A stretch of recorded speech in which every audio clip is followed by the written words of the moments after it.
Hello Creative Fiends! Welcome back to Tasha's Imaginarium. I'm Tasha, and this video is all about, you guessed it, dragons. Specifically, dragon eyes. I'll be showing you how I make these glass and polymer clay dragon eyes, which you can use for all sorts of household decorating. You can use them as magnets, keychains, pendants and jewelry, or even to make your own dragon sculptures, or any other creature for that matter. Alright, let's get started. For a complete list of the materials I used, check out the description box below. I start by painting a pupil on the flat back of a glass cabochon. I use black acrylic paint and I paint the pupil with a diamond or oval shape. Then I take a pin and dip it in the black paint and scrape from the center of the cabochon to the outer edges. And then we just wait for this to dry for a little bit before we get started on the next step. Now I take the pin and dip it into some white paint and do some little scratch marks from the center of the cabochon to the outer edges, but I avoid scraping over the black pupil. Same with some light blue paint. I repeat this process with a darker blue paint, but I focused mostly on the outer edges of the cabochon. Now I take some clear, chunky glitter paint and paint it all over the eye. I wait for that to dry and I paint a layer of white paint on the middle portion of the eye and then take a light blue paint and paint that along the outer edge or the outer rim.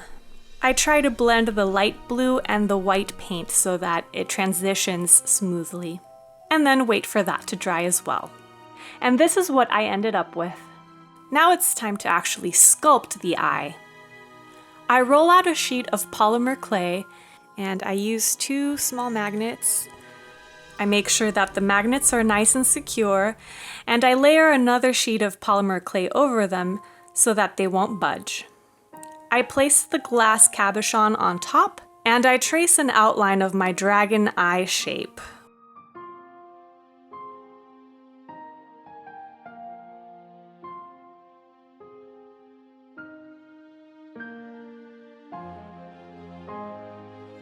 I use a sculpting tool to create ridges along the sides of the eye.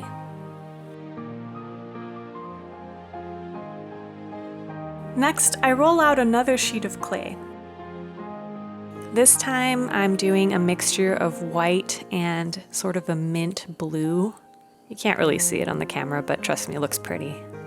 To create the dragon skin texture, I took a plastic plant from the dollar store and rolled it over my clay. I think it gave a pretty good result, don't you? Let me know in the comments below. Next, it's time to cut the upper eyelid shape. And I'm just noticing there's a hair on my clay. Oh my goodness.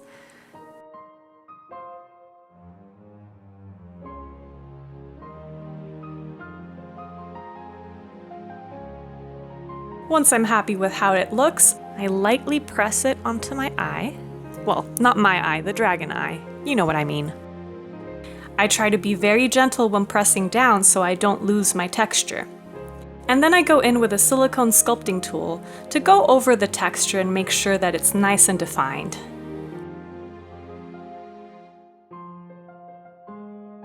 I do a similar process for the bottom eyelid.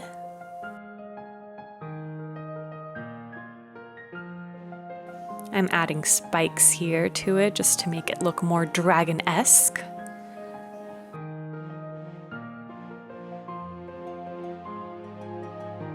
Once again, I take my silicone sculpting tool and go over the texture to create more definition. I also press against the upper edge of the eyelid and the lower edge of the eyelid to create a more defined crease. I take a small, thin crescent shape of textured clay and I place it over the very edge of the eyelid to create the waterline.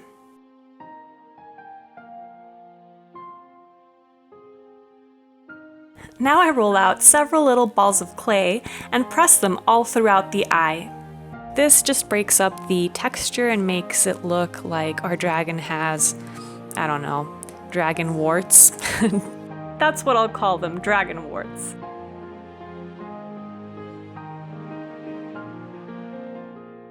I roll out a rope of clay and twist it. I cut off tiny pieces of the twists and taper them to create the horns.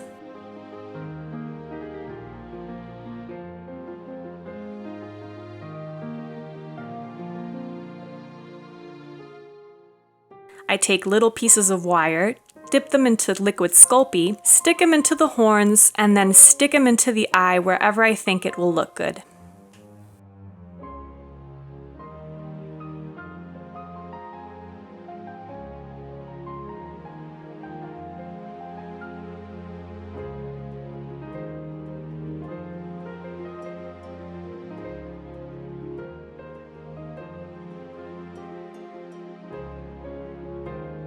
Now I take a powder pigment to tint the inside of the eye.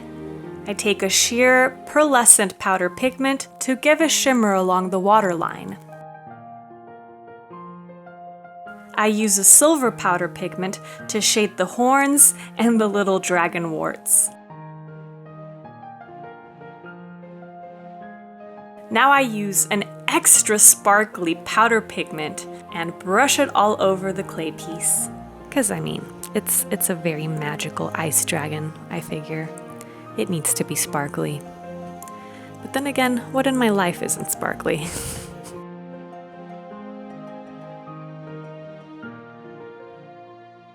I very gently scrape my dragon eye off the work area because it's time to put it in the oven and bake according to the instructions on your polymer clay. It's good to be extra gentle because the clay is still very soft and wobbly. And now, just for fun and as a bonus, I'll be sculpting another eye.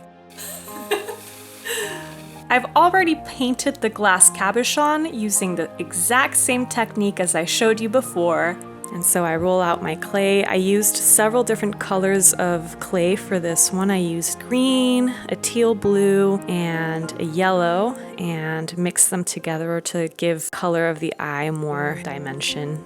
I place the cabochon on it and cut away the excess pieces I won't be needing.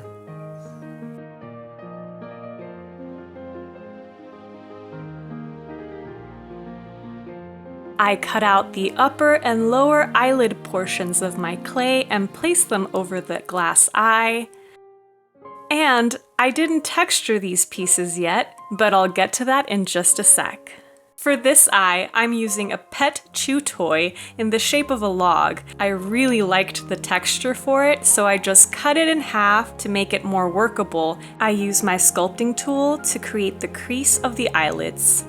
Once again, I roll out a rope of clay and twist it, but this time I'll be using the twist to create the waterline edge of the eye.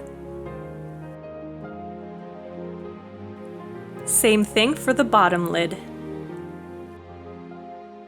And now let's roll out some more little dragon warts. This really helps break up the texture of the eye. Now I roll out another rope of clay, this time in a black color, and cut off little pieces, tapering the ends to create the horns. Once again, I cut out little bits of jewelry wire, dip them into liquid Sculpey, stab them into the little dragon horns, and then place the dragon horns onto my dragon eye wherever I think they might look good.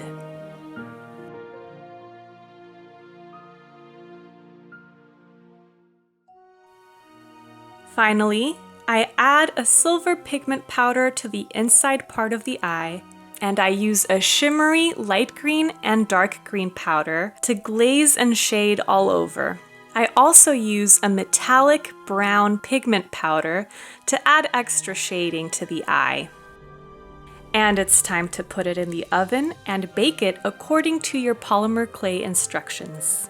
I have so much fun making these dragon eyes, and there are just so many possibilities and designs you can do. Which one of these do you like best? Let me know in the comments below. Thanks so much for watching, my darling fiends. If you enjoyed this video, please bop that like button. And if you know someone who loves dragons, be sure to share this video with them. And please subscribe to keep watching more creative mischief on Tasha's Imaginarium. Until next time, stay fiendish. Thank you so much to my contributors and backers for making this channel possible. And thank you to my supporters for your ongoing encouragement and engagement.